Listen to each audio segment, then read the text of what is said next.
Inquest Zara Khairina, hari ke-35 Inquest. Suara-suara terakhir. Kadang, kebenaran bukan datang dari tempat yang bising, tapi dari suara-suara kecil yang akhirnya berani bersuara.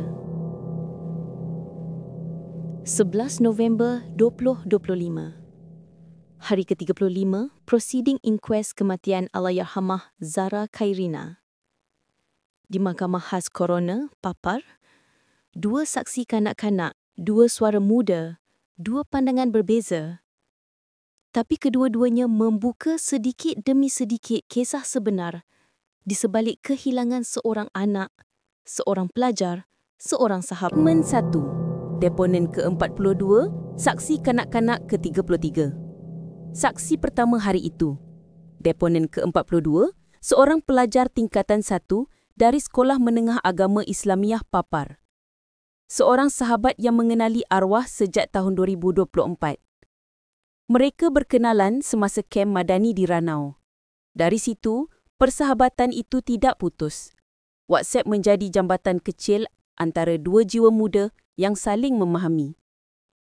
Walaupun hanya berjumpa 2 kali selepas itu, salah satunya ketika Hari Raya Aidilfitri 2025, persahabatan mereka kekal rapat. Saksi berkata, ketika itu Zara datang berhari raya bersama ibunya. Katanya, Zara sangat manja dan hubungan mereka seperti best friends. Saksi menambah, arwah tidak pernah mengadu masalah keluarga atau sekolah. Cuma dia pernah sebut bapanya sibuk bekerja. Saksi juga tidak pernah dimaklumkan bahawa Zara menjadi mangsa buli. Namun, arwah pernah menyebut tentang seorang kawan yang cemburu kerana dia berkawan rapat dengan saksi. Bagi saksi ini, Zara adalah kawan yang baik, periang dan penyayang. Zara seorang kawan yang sangat mengambil berat kepada saya.